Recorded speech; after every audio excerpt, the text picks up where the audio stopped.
ni neema tu, ni neema tu.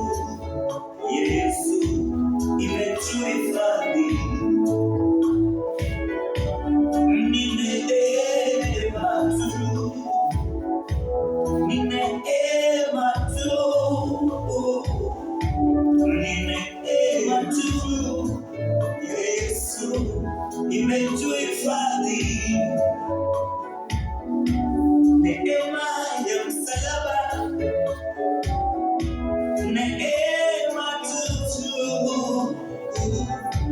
ni neema tu, neema imetuhifadhi, ni neema, neema tu, ni neema, ni neema tu,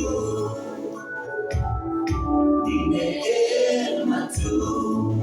Yesu imetuhifadhi, ni neema tu, ni neema tu, ni neema tu. Yesu imetuhifadhi, hakika ni neema tu.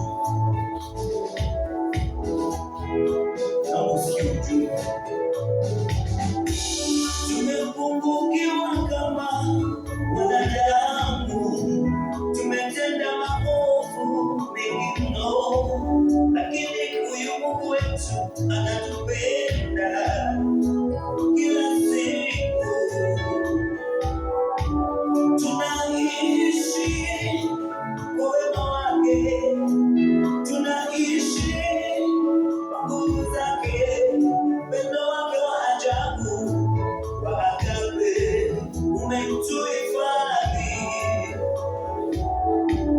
ni neema tu,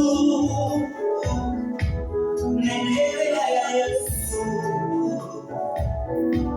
ni neema tu ya imetuhifadhi. Angalikuwa mwanadamu ametulinda, angetaka malipo kwa ajili ya pumzi tulio nao, ni neema imetuhifadhi, ni neema tu, ni neema tu,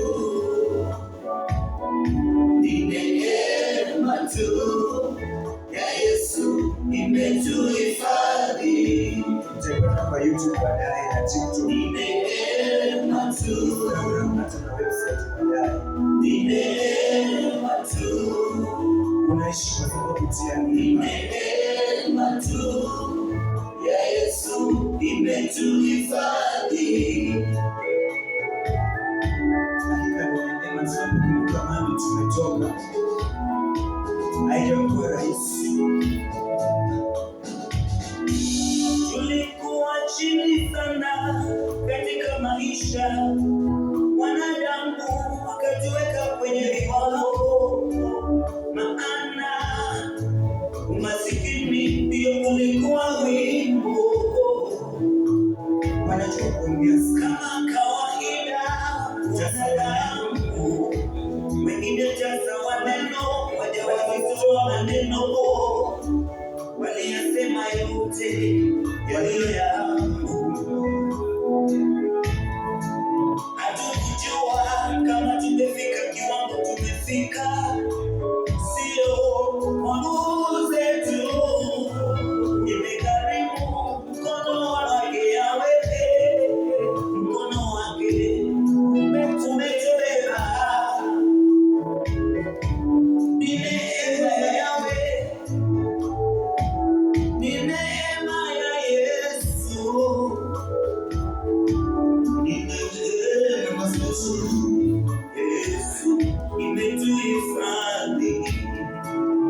ni neema tu, ni neema tu ya Yesu imetubadilisha majina, ni neema tu, ni neema tu, neema ya Yesu, ni neema tu ya Yesu imetuhifadhi, ni neema ya Yesu, ni neema tu, sababu ya upendo wake, ni neema tu, zaidi sana, ni neema tu ya Yesu imetuhifadhi. Mungu ni mwaminifu, tuhakikishia ametimiza, ni neema tu, ni neema tu ya Yesu imetuhifadhi, imetubadilisha jina, ametubadilisha jina. Tazamoti, ukipenda kwa hicho kuna safari yangu kwa ndugu yangu ninamchukua ili tukapate kutoa kitu official. Wengi wanaabudu mali, wengi wanaabudu utajiri wao. Nienda somoni, wengi wakawa na madaraka wao ile account. Wanaona ni kana haleluya Yesu amefika kwa sababu ya yale ambao wanayo, wanayamiliki. Usiache kuombea jasho yako. Maisha yako hayana uwezo, ni Mungu tu, ni huyo Mungu tu, na ni kwa sababu yetu ya neema, ni kwa sababu tu ya neema anatunyeshea mvua tajiri hata na maskini. Pumzi ulio nayo kwa sababu ya neema tu. Kwa hivyo mtumainie tu Mungu kila wakati, kabidhi maisha yako kwa Mungu. Usiangalie maisha, usiangalie dunia hii. Kiburi